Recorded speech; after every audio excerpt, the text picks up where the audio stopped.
Hey readers, back with another chapter from Number the Stars. This is chapter 6. It's called, Is the Weather Good for Fishing? We must think what to do, Papa said. They're suspicious now. To be honest, I thought that if they came here at all, and I hoped they wouldn't, that they would just glance around, see that we had no place to hide anyone, and would go away. I'm sorry I have dark hair, Ellen murmured. It made them suspicious. Mama reached over and quickly took Ellen's hand. You have beautiful hair, Ellen, just like your mama's, she said. Don't you ever be sorry for that.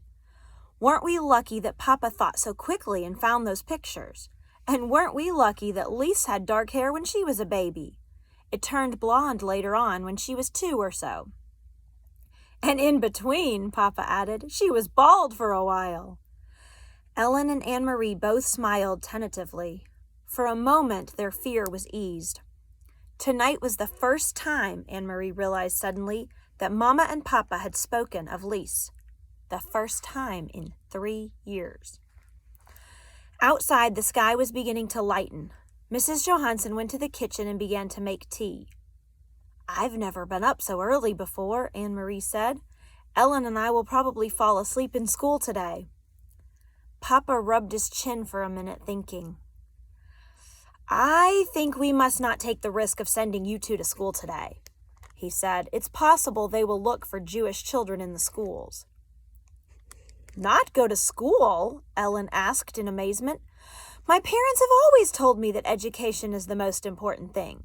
Whatever happens, I must get my education. Ellen, this will only be a vacation. For now, your safety is the most important thing. I'm sure your parents would agree. Papa called for Mama in the kitchen, and she came to the doorway with a teacup in her hand and a questioning look on her face. Yes? She asked. We must take the girls to Henrique's. You remember what Peter told us. I think today is the day to go to your brothers. So Henrique is her brother. Mrs. Johansen nodded. I think you're right, but I will take them. You must stay here. Stay here and let you go alone? Of course not. I wouldn't send you on a dangerous trip alone.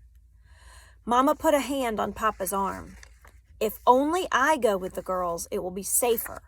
They're unlikely to suspect a woman and her children. But if they're watching us and they see all of us leave, if they're aware that the apartment is empty, that you don't go to your office this morning, then they will know. Then it will be dangerous. I am not afraid to go alone.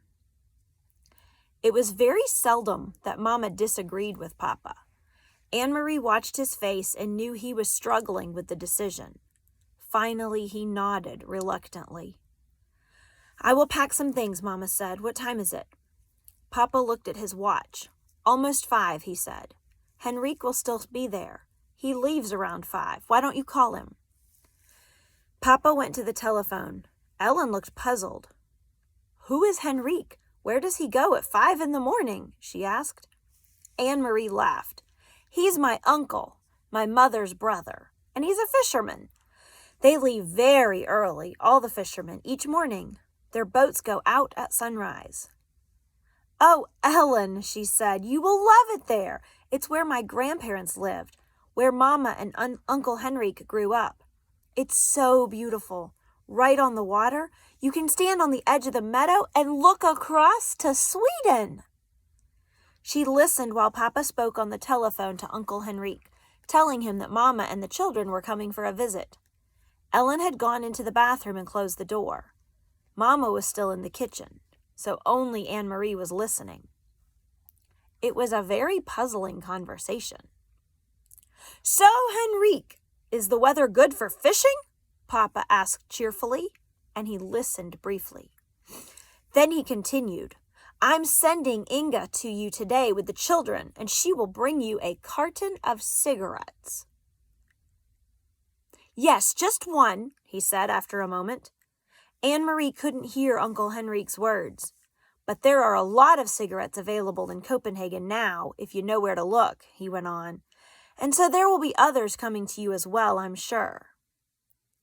But it wasn't true. Anne-Marie was quite certain it wasn't true.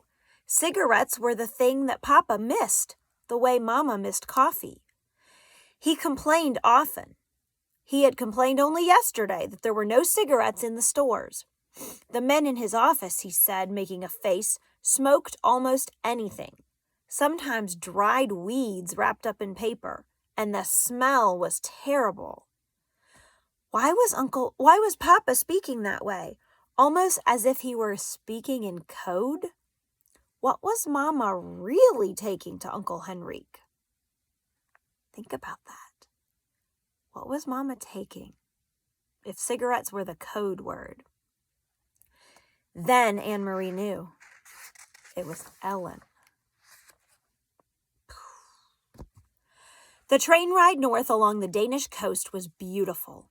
Again and again they could see the sea from the windows. Anne-Marie had made this trip often to visit her grandparents when they were alive, and later, after they were gone, to see the cheerful, sun-tanned, unmarried uncle whom she loved. But the trip was new to Ellen, who sat with her face pressed up against the window, watching the lovely homes along the seaside, the small farms and villages. "Look!" Anne-Marie exclaimed and pointed to the opposite side. "It's Klampenborg and the deer park. Oh, I wish we could stop here just for a little while." Mama shook her head. "Not today," she said.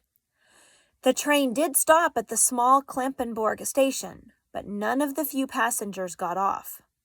"Have you ever been there, Ellen?" Mama asked, and Ellen said no. "Well, someday you will go. Someday you will walk through the park and you will see hundreds of deer, tame and free." Kirsty wriggled to her knees and peered through the window. "I don't see any deer," she complained. "They are there, I'm sure," Mama told her. "They're hiding in the trees." The train started up again. The door at the end of their car opened and 2 German soldiers appeared. Anne-Marie tensed up. Not here on the train too? They were everywhere. Together, the soldiers strolled through the car, glancing at passengers, stopping here and there to ask a question. One of them had something stuck in his teeth. He probed with his tongue and distorted his own face. Anne-Marie watched with a kind of frightened fascination as the pair of them approached. One of the soldiers looked down with a bored expression on his face. "Where are you going?" he asked. "Gilleleje," Mama replied calmly. "My brother lives there. We're going to visit him." The soldier turned away and Anne-Marie relaxed. Then, without warning, he turned back quickly. "Are you visiting your brother for the New Year?" he asked suddenly. Mama stared at him with a puzzled look. "New Year?" she asked. "It's only October." Do you know what they're talking about? The New Year? Remember? "And guess what?" Kirsty exclaimed suddenly in a loud voice, looking at the soldier. Uh-oh. Anne-Marie's heart sank as she looked at her mother. Mama's eyes were frightened. "Shh, Kirsty, don't chatter so." But Kirsty paid no attention to Mama as usual. She looked cheerfully at the soldier, and Anne-Marie knew what she was about to say. She was going to say, "This is our friend Ellen, and it's her New Year." And then the soldiers would know she's Jewish. But Kirsty didn't. Instead, she pointed at her feet. "I'm going to visit my Uncle Henrique," she chirped, "and I'm wearing my brand new shiny black shoes." The soldier laughed and moved on. Anne-Marie gazed through the window again. The trees, the Baltic Sea, and the cloudy October sky passed in a blur as they continued north along the coast.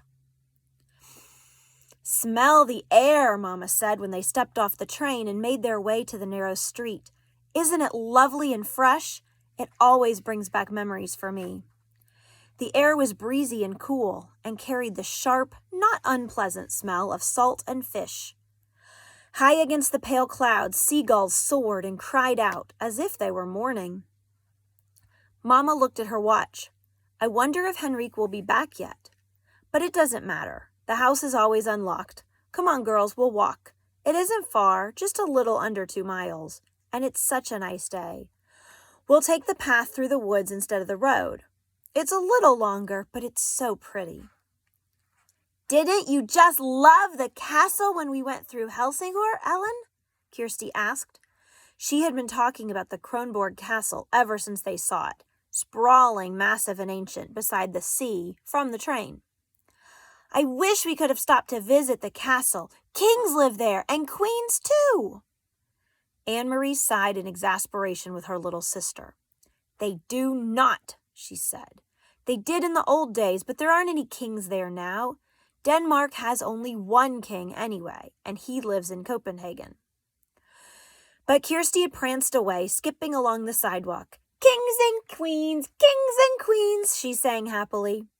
Mama shrugged and smiled. "Let her dream, Anne-Marie. I did the same thing when I was her age."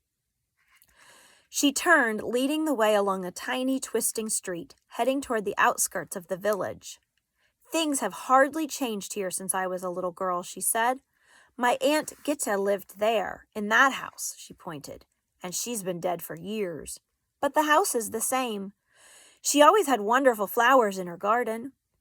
She peered over the low stone wall and looked at the few flowering bushes as they passed the house. "Maybe they still do, but it's just the wrong time of year. There are only a few chrysanthemums left.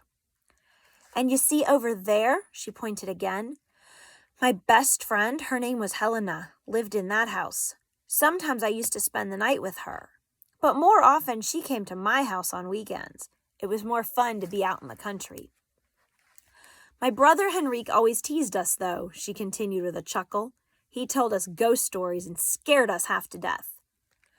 The sidewalk ended and Mama turned onto a dirt path bordered by trees. "When I walked each morning into town for school," she said, "my dog followed me this far. At the end of the path, he turned and went back home. I guess he was a country dog and didn't like the town. And you know what?" she said, smiling. "I named him Trofast, which means faithful. And it was just the right name for him. Every afternoon, he was always right here, waiting for me to return. He knew the right time somehow. Sometimes as I come around this bend, even today, I feel as if I might come upon Trofast, still waiting with his tail wagging. But the path was empty today. No people, no faithful dogs. Mama shifted the bag she was carrying from one hand to the other, and they walked on through the woods until the path opened to a meadow dotted with cows. Here, the path skirted to the edge of the field along the fence, and beyond it they could see the gray sea, ruffled by wind. The breeze moved in the high grass. At the end of the pasture they entered the woods again, and Anne-Marie knew they would soon be there. Uncle Henrique's house was in a clearing behind these woods. "Do you mind if I run ahead?" she asked suddenly. "I want to be the first to see the house." "Go on," Mama told her. "Run ahead and tell the house we've come home." Then she put her arm around Ellen's shoulders and added, "Say we've brought a friend."